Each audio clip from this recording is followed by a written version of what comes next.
Some towns died because the gold ran out. Others were abandoned after earthquakes flattened the land. And some were left behind out of fear of something mysterious. From Dyea, lost to the history of the Klondike, to the horror-filled legend of Portlock, to Adak, a once busy military hub turned ghost town. Each shows just how fragile a community can be in Alaska's harsh environment. So what can we learn from these dead towns? Let's explore 15 ghost towns in Alaska and uncover the stories behind their silence.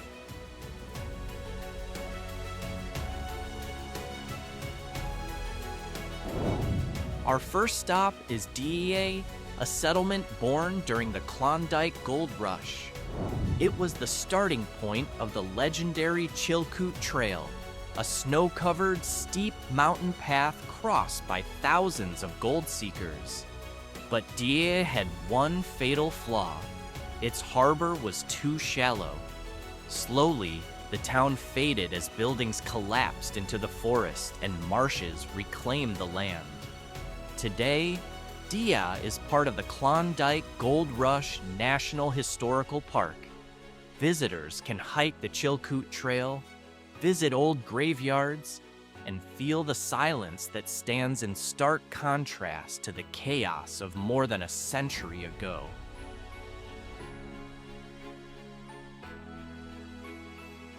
If Dyea was the gateway to gold that ended in silence, Kennecott tells a different story, one of copper.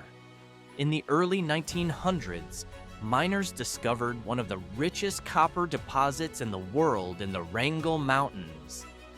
That's how Kennecott was born, complete with a mill, worker dorms, and even a hospital. For decades, Kennecott symbolized success. Today, Kennecott still stands tall, even though it's empty. The wooden buildings are still intact, and official tours are available for those who want to explore the old mill.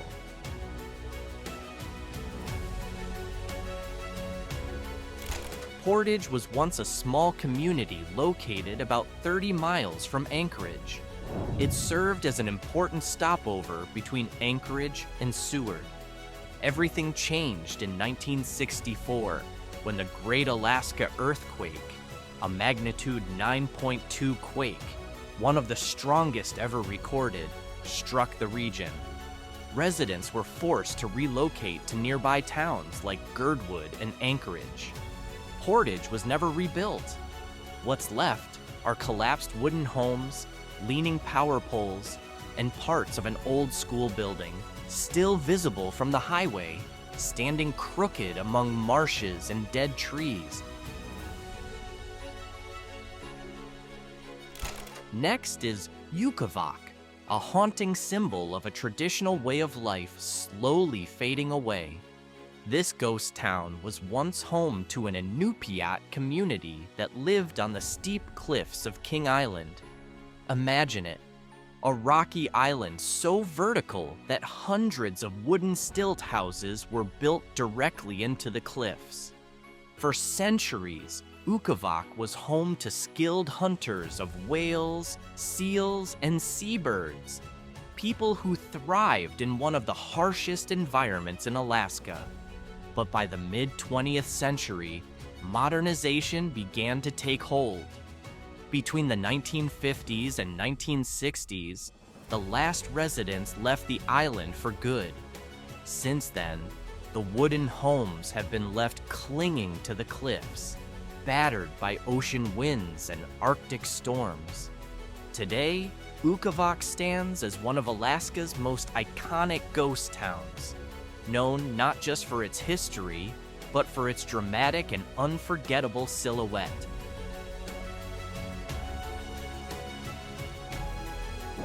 Unga, on the other hand, faded when its gold no longer glittered. Located in the eastern Aleutian Islands, Unga is the oldest non-indigenous settlement in the area. When gold was discovered on Unga Island in the 1880s, everything changed. The Apollo mine opened quickly, and Unga soon became a hub of activity. But like many Boomtown stories in Alaska, its glory was short-lived. By the early 1900s, the gold began to run out. The mine closed in 1904, reopened briefly, and then shut down for good. Without it, the town's population slowly disappeared. By 1969, the last family had left, making Unga officially a ghost town. Today, the remaining buildings are covered in moss and surrounded by wild grasses, sitting quietly in the windswept, foggy Aleutian landscape.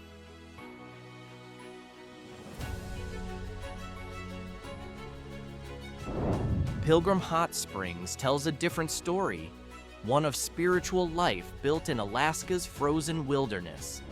Located about 60 kilometers north of Nome, the area is known for its natural hot springs steaming in the middle of the cold tundra.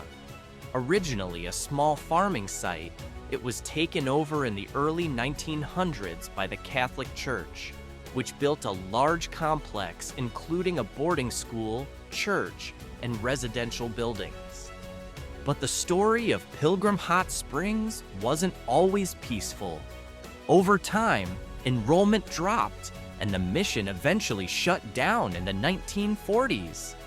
Today, Pilgrim Hot Springs is a destination for those looking to soak in its warm waters, and a quiet witness to a past shaped by faith, farming, and the darker legacy of boarding schools in Alaska.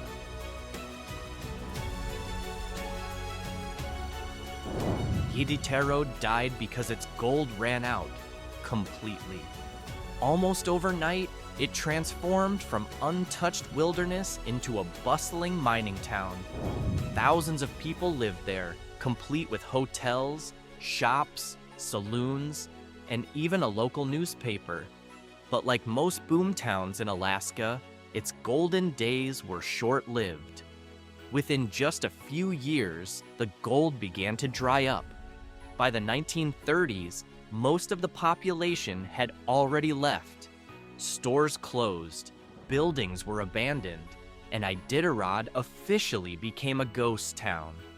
Ironically, the name Iditarod lives on, not because of its gold, but because of the Iditarod Trail sled dog race, the world-famous race that now runs across Alaska.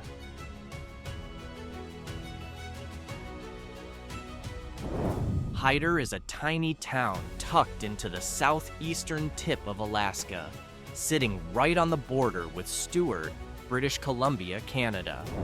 It was born in the early 1900s thanks to gold and silver mining in the nearby Salmon River area. But when the surrounding mines shut down in the mid-20th century, Hyder began to fade. Many buildings were left empty, the population dropped dramatically, and the town came close to becoming a full-on ghost town. What makes Hyder fascinating is its location. It's only connected to the outside world by road through Canada, not to any other Alaskan town. That means the only way in or out by land is through Stewart. Because of this isolation, Hyder has earned the nickname the friendliest ghost town. Today, fewer than 100 people live there. Still, Hyder draws in tourists thanks to quirky traditions like Hyderization, taking a shot of whiskey at a local bar to be officially welcomed, and its famous bear viewing area at Fish Creek, where grizzlies can be seen catching salmon.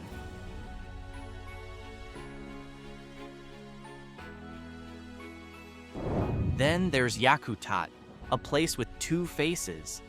There's the old Yakutat, a historic settlement that was once home to the Tlingit people and a hub for Russian and American traders in the 18th and 19th centuries. And there's the modern Yakutat, a small fishing town that still survives today. The old settlement used to thrive as a key spot in the fur and natural goods trade. But as trade routes changed and new powers took over, activity gradually shifted away. Over time, the old village was abandoned. You can still find the remains of wooden buildings and foundations around the Bay Area, though many have been swallowed by forest and time. Meanwhile, present-day Yakutat remains a living town, a coastal fishing community that holds on in southeast Alaska.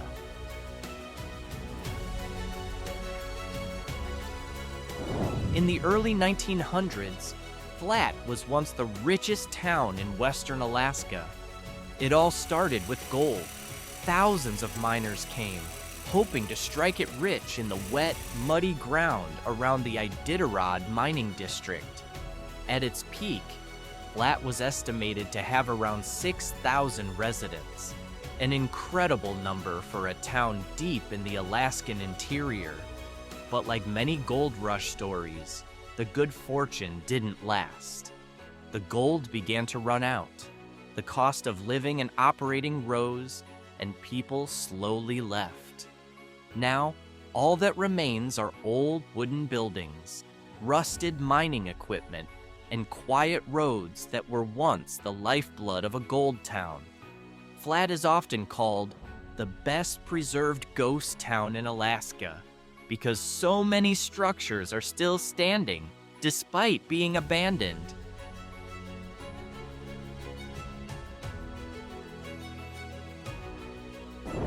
In the early 20th century, Teller emerged as one of the key port towns in northwestern Alaska.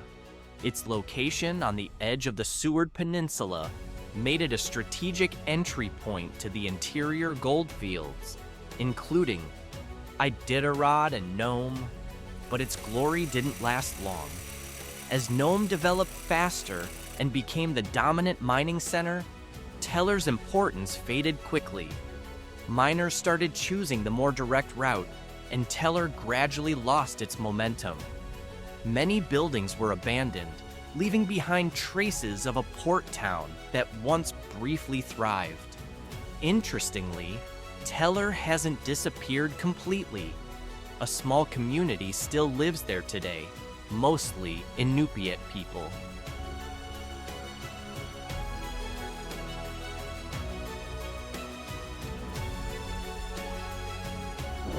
If Flat was the biggest gold town in the West, then Chatanika shows just how massive Alaska's gold mining industry once was in the early 20th century.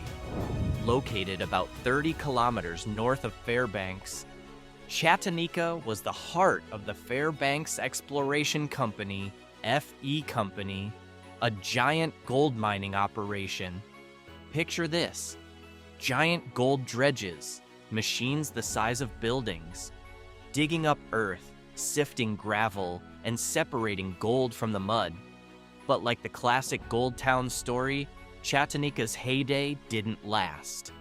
As gold deposits dwindled and operating costs soared, the company began pulling out.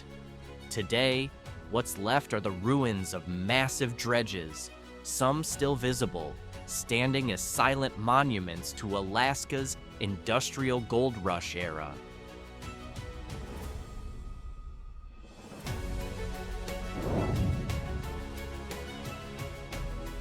Adak, a town at the end of the Aleutian Islands, thousands of kilometers from mainland Alaska.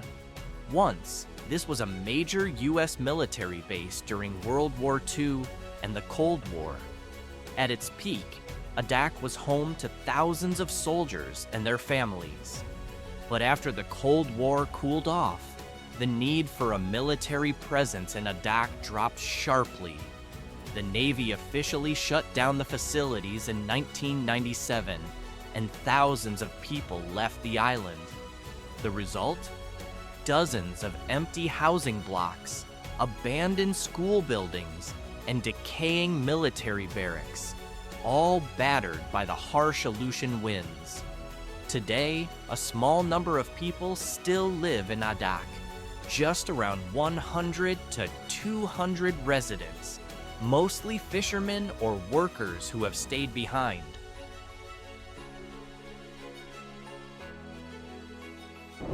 Portlock, or Port Chatham, was once a small fishing village on the coast of the Kenai Peninsula. Locals lived by fishing and hunting, and the village grew in the early 1900s. But strangely, starting in the mid-20th century, Portlock began to empty, not because of a depleted mine or a major earthquake, but because of fear. Residents reported strange events, people disappearing without a trace, bodies found in disturbing conditions, and eerie sounds coming from the forest. Rumors spread of a creature called Nantinak, a Bigfoot-like being said to haunt the area. By the 1950s, the village was completely deserted. To this day, Portlock is considered one of Alaska's most haunted ghost towns, far more chilling than Dyea or Flat, which simply collapsed under economic pressure. And our journey ends at Old Kasaan, a Haida village on Prince of Wales Island. In the late 19th century, the town thrived on fishing and logging, and it even had a salmon cannery. But when the fishing company moved its operations elsewhere, the people of Kasaan moved with it. As a result, Old Kasaan was abandoned. Wooden houses and traditional totem poles were left to rot and fade with time. Uniquely, some of the totems and cultural artifacts from Old Kasaan are now preserved in New Kasaan and in national parks, like a kind of cultural ghost that still lives on, even though the village itself is long gone.